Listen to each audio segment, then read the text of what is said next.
Bismillahirrahmanirrahim. Assalamualaikum warahmatullahi wabarakatuh. Perkenalkan, nama saya Rahman Ergama, mahasiswa Universitas Gorontalo, Fakultas Ilmu Sosial dan Ilmu Politik, semester 4, Prodi Ilmu Pemerintahan. Nah, di video kali ini saya akan mempresentasikan materi yang telah diberikan dosen saya, Ibu Nur Istian Harun, di mata kuliah Manajemen Organisasi. Nah, sebelum lanjut kepada materi, saya menyampaikan kepada seluruh warga masyarakat Provinsi Gorontalo, khususnya di Kabupaten Gorontalo, agar supaya mentaati protokol kesehatan, selalu menggunakan masker dan selalu membawa hand sanitizer untuk demi keselamatan kita. Nah, pertama-tama marilah kita memanjatkan puja dan puji syukur kepada Allah Subhanahu wa taala, karena dengan izin dan kuasa-Nya lah kita masih diberikan kekuatan, kesempatan, kebahagiaan. Dengan hari ini saya bisa membuat video presentasi. Nah, kita langsung saja masuk kepada materi. Tentang materi saya adalah perubahan perilaku organisasi. Nah, menurut pandangan saya, bahwasanya perubahan perilaku organisasi ini adalah hakikatnya mendasar pada ilmu perilaku itu sendiri. Maksudnya tergantung kepada diri kita sendiri. Nah, yaitu pada ilmu perilaku itu sendiri yang dikembangkan dengan pusat perhatiannya pada tingkah laku manusia dan suatu organisasi, kira-kira seperti itu. Nah, kerangka dasar bidang pengetahuan didukung paling sedikit dua komponen, yaitu individu-individu yang berperilaku dan organisasi formal sebagai wadah dan perilaku tersebut, kira-kira seperti itu. Nah, ciri perubahan atau perbedaan manusia bermasyarakat senantiasa ditandai dengan keterlibatannya dalam satu organisasi tertentu. Hal ini berarti manusia tidak dapat melepaskan dirinya untuk tidak terlibat dalam kegiatan-kegiatan organisasi. Nah, masyarakat kita ini adalah, saya bisa katakan bahwa masyarakat kita ini adalah organisasi. Dalam gambaran Enzioni, masyarakat kita diungkapkan bahwa manusia hidup dilahirkan dalam organisasi, dididik oleh organisasi, dan hampir dari semua manusia menggunakan waktu hidupnya bekerja untuk organisasi, kira-kira seperti itu. Nah, dari semua manusia mempergunakan waktu hidupnya bekerja untuk organisasi. Nah, waktu senggangnya dipergunakan untuk bermain-main dan berdoa di dalam organisasi. Nah, demikian pula manusia akan mati dalam suatu organisasi, dalam suatu organisasi, dididik oleh organisasi, dan hampir dari semua manusia mempergunakan waktu hidupnya untuk bekerja dalam organisasi, kira-kira seperti itu. Nah, organisasi ini masih tetap memegang peran. Ungkapan tersebut di atas menggambarkannya, kira-kira seperti itu. Jadi tidak banyak yang saya ketahui tentang perubahan perilaku organisasi. Insya Allah apa yang saya sampaikan bisa bermanfaat untuk kita semua. Amin. Kemudian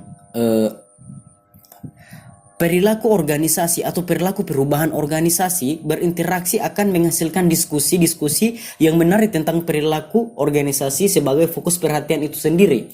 Nah, kira-kira seperti itu. Nah, dalam 2 dekade terakhir adanya perubahan-perubahan fundamental dalam bidang teori organisasi telah terjadi. Perubahan tersebut menghasilkan berbagai pendekatan dan perubahan orientasi dasar untuk studi teori organisasi. Walaupun model birokrasi masih mendominasi literatur teori organisasi, kira-kira seperti itu. Nah, perubahan ini dari tingkat pendekatan yang deskriptif ke tingkat pendekatan yang analitis, nampaknya tidak hanya dianggap penting, namun dapat mempergunakan sebagai lompatan awal untuk mendasari pengkajian teori perilaku dalam berorganisasi, kira-kira seperti itu. Nah, apa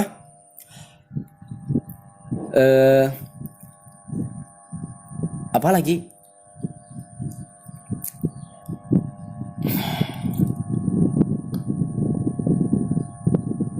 Warren Bennis meramalkan bahwa 25 sampai 50 tahun mendatang ia akan menyaksikan akhir hayat di bidang di hayat dari birokrasi. Nah, dan akan terbit sesuatu sistem sosial yang lebih baik dari abad sekarang. Nah, selain itu juga ditandas bahwa perubahan mendasar dari konsep nilai-nilai organisasi adalah didasarkan pada kemanusiaan yang menghapuskan sifat-sifat depresionalisasi dan mekanisme sistem birokrasi, kira-kira seperti itu. Nah, dari ramalan Bennis tersebut, penempatan kembali faktor manusia dalam organisasi bukannya semakin dibaikan, namun malah mendapatkan posisi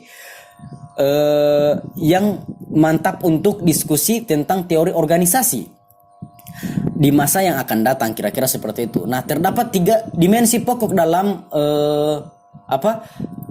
dalam setiap diskusi tentang teori organisasi. Nah, yaitu dimensi teknis, dimensi konsep, dan dimensi manusia, kira-kira seperti itu. Kegiatan organisasi yang efektif akan dapat berwujud jika ketiga dimensi ini berinteraksi. Nah, jadi di bagian pertama saya akan menjelaskan dimensi teknis menekankan pada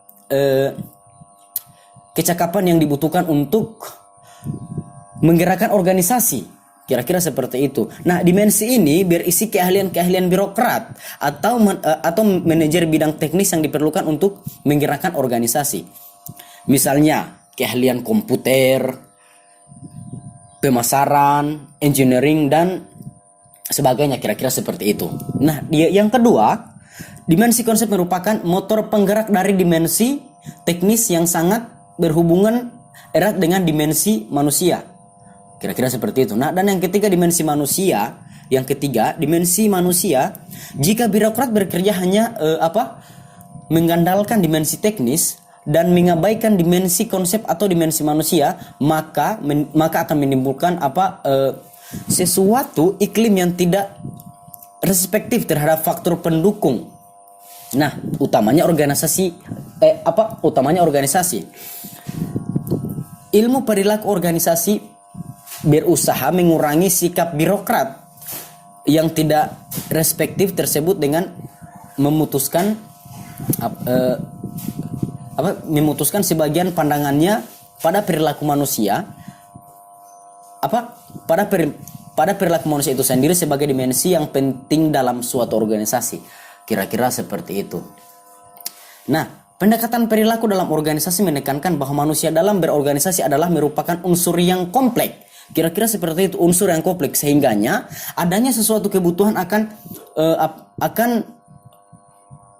adanya pemahaman teori yang didukung oleh riset yang empiris, kira-kira seperti itu. Sangat diperlukan sebelum diterapkan dalam mengelola manusia itu sendiri secara efektif, kira-kira seperti itu.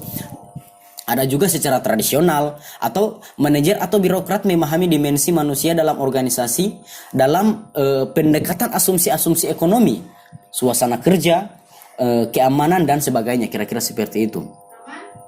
Kemudian istilah perubahan perilaku organisasi merupakan terjemahan dari organisasional, kira-kira seperti itu.